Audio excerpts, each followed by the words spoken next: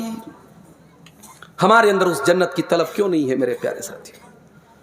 اس جنت کی طلب پیدا کرو اپنے اندر، اور جہنم کے عذاب سے اللہ کی پناہ طلب کیا کرو۔ یہ مت سمجھو عذاب ہم تو اہل حدیث ہیں، ہم شرک نہیں کرتے، ہم مزار پہ نہیں جاتے، قبر پہ نہیں جاتے، ہم تو بہت بڑے 30 مارکھا ہو گئے، ہماری تو جنت پکی ہوگی۔ خبردار، اپنی نیکی پر، اپنے توحید پر غرور مت کرو۔ اگر جہنم میں ایک پل کے لیے بھی ڈالا جائے گا تو ہم جہنم کا عذاب برداشت نہیں کر پائیں گے۔ اسی لیے اللہ کے نبی فرماتے ہیں اتقوا النار ولو بشق تمرہ، جہنم کی آگ سے بچو، اگرچہ اللہ کی راہ میں کھجور کا ٹکڑا ہی دے کر کے بچ سکتے ہو تو بچو۔ قرآن کہتا ہے اللہ کے نیک بندے والذین یبیتون لربہم سجدا وقیاما، اللہ کے نیک بندے رات رات بھر سجدہ کرتے ہیں، قیام کرتے ہیں، رات رات بھر تہجد کی نماز پڑھتے ہیں، رات رات بھر اللہ کو راضی کرتے ہیں، اس کے باوجود بھی اپنے آپ کو جنتی نہیں سمجھتے۔ والذین یقولون ربنا اصرف عنا عذاب جہنم، رات رات بھر تہجد پڑھنے کے بعد بھی وہ دعائیں کرتے ہیں، اے ہمارے پروردگار تو ہم کو جہنم کے عذاب سے بچا لے، ان عذابہا کان غراما، جہنم کا عذاب بڑا دردناک ہے۔ اپنی نیکی پر غرور مت کرو میرے پیارے ساتھی، ہمیشہ جہنم سے بچنے کی دعائیں کیا کرو۔ اپنی زندگی کے مقصد کو پہچانو، ہم اس دنیا میں کیوں پیدا کیے گئے۔ وَمَا خَلَقْتُ الْجِنَّ وَالْإِنسَ إِلَّا لِيَعْبُدُونَ، میرے بندو میں نے جنات کو اور انسانوں کو اپنی عبادت کے لیے پیدا کیا ہے۔ ہم اس دنیا میں پیدا کیے گئے اللہ کی عبادت کرنے کے لیے۔ الذی خلق الموت والحیات لیبلوکم ایکم احسن عملا، اللہ نے ہم کو کیوں پیدا کیا، اللہ نے زندگی کو کیوں بنایا، اللہ نے موت کو کیوں بنایا؟ فرمایا ہم تمہارا امتحان لینا چاہتے ہیں کہ تم میں کون اچھا عمل کرتا ہے، کون اللہ کو راضی کرنے والا عمل کرتا ہے۔ امتحان دینے آئے ہیں دنیا میں، اور جو امتحان دینے آتا ہے اس کو فکر رہتی ہے کہ میں پاس کیسے ہو جاؤں، اس کو فکر رہتی ہے کہ میں پاس کیسے ہو جاؤں۔ بہت کام چور قسم کا بھی اسٹوڈنٹ اور طالب علم ہے، امتحان جب قریب آتا ہے تو وہ تیاری کرتا ہے۔ میرے پیارے ساتھیوں، آج موت کو اپنی آنکھوں سے ہم دیکھ رہے ہیں۔ ابھی وہ یوپی کا ایک ویڈیو میں نے دیکھا کہ ایک نوجوان 40 سال کے قریب کا انسان اپنا برتھڈے منا رہا ہے، بیوی کے ساتھ کیک کاٹ رہا ہے، جشن منا رہا ہے، اور اچانک سینے میں درد پیدا ہوتا ہے، ہارٹ اٹیک آتا ہے، اور آن دا اسپاٹ اس کا انتقال ہو جاتا ہے۔ موت آپ سے پوچھ کے نہیں آئے گی کہ ابھی تو ایک برتھڈے اور منا لے، پھر ہم تجھے ہم موت سے ہمکنار کریں گے۔ لوگ ہر سال برتھڈے مناتے ہیں، اینیورسری مناتے ہیں، نیا سال مناتے ہیں، جبکہ ہونا تو یہ چاہیے جب آپ کی زندگی میں آپ کی ڈیٹ آف برتھ آئے، آپ کی پیدائش کا دن آئے، تو کیک کھانے اور کاٹنے کا دن نہیں ہے، وہ جشن منانے کا دن نہیں، وہ برتھڈے منانے کا دن نہیں، وہ سوچنے کا دن ہے، اے اللہ میں اپنی موت سے ایک قدم اور قریب آ گیا، میں اپنی زندگی کی کتاب میں سے، میرے زندگی کی کتاب میں سے ایک پیج اور نکل گیا، میں قبر سے ایک قدم اور قریب آ گیا۔ وہ تو اپنے آپ کو جانچنے اور پرکھنے کا دن ہے، اپنے آپ کو ایویلویٹ کرنے کا دن ہے، اپنے آپ کی پریچھا لینے کا دن ہے، اور ہم اور آپ اس دن کیک کاٹتے ہیں اور جنم دن مناتے ہیں۔ اور آج میں ابھی کرناٹک میں رمضان میں گیا تھا، مجھے کچھ لوگوں نے بتایا کہ مولانا آج اہل حدیث کہنے والے لوگ اور باقاعدہ جو بڑے پڑھے لکھے اور دیندار قسم کے لوگ ہیں، ان کے گھروں میں بھی اینیورسری منائی جا رہی ہے، ان کے گھروں میں بھی برتھڈے منایا جا رہا ہے، ان کے بچوں کی پیدائش پر بھی کیک کاٹا جا رہا ہے۔ میرے پیارے ساتھیوں، یاد رکھو یہ سارے چونچلے بازیاں یہ یہود و نصارہ کے ہیں، اور اللہ کے نبی نے فرمایا من تشبہ بقوم فہو منہم، جو کسی قوم کی نقل کرتا ہے وہ انہی میں سے ہے۔ بچوں کو کیک کھلانا ہے، آپ کبھی بھی کھلا سکتے بچے ہیں، کیک کھانا جائز ہے، کیک کھلانے میں کوئی حرج کی بات نہیں ہے، مگر یہ برتھ ڈے سیلیبریٹ کرنا، معاف کرنا، یہ ہمارا کلچر نہیں ہے۔ بیوی سے محبت ہے، بیوی کو آپ روزانہ ریسٹورنٹ میں لے کے جائیے، کوئی حرج کی بات نہیں اگر اللہ نے آپ کو نوازا ہے، لیکن سال میں ایک شادی کی تاریخ کے دن بیوی کو لے کے جانا اور کہ صاحب آج ہماری اینیورسری ہے، شادی کی سالگرہ ہے، یہ کلچر اسلام کا نہیں ہے۔ میرے پیارے ساتھیوں، ہماری زندگی پریچھا ہے، ہم امتحان دینے کے لیے آئے ہیں، اور یہاں جو ہم عمل کریں گے اسی عمل کی ہم کو جزا ملے گی، اسی عمل کا ہم کو بدلہ ملے گا۔ اسی لیے اللہ قرآن میں اپنے نبی سے کہتا ہے، قل ان صلاتی و نسکی و محیای و مماتی للہ رب العالمین، اے نبی آپ کہہ دیجئے میری نماز اللہ کے لیے، میری قربانی اللہ کے لیے، میرا جینا اللہ کے لیے، میرا مرنا اللہ کے لیے، میری زندگی کا مقصد تیرے دین کی سرفرازی، میں اسی لیے مسلمان، میں اسی لیے نمازی۔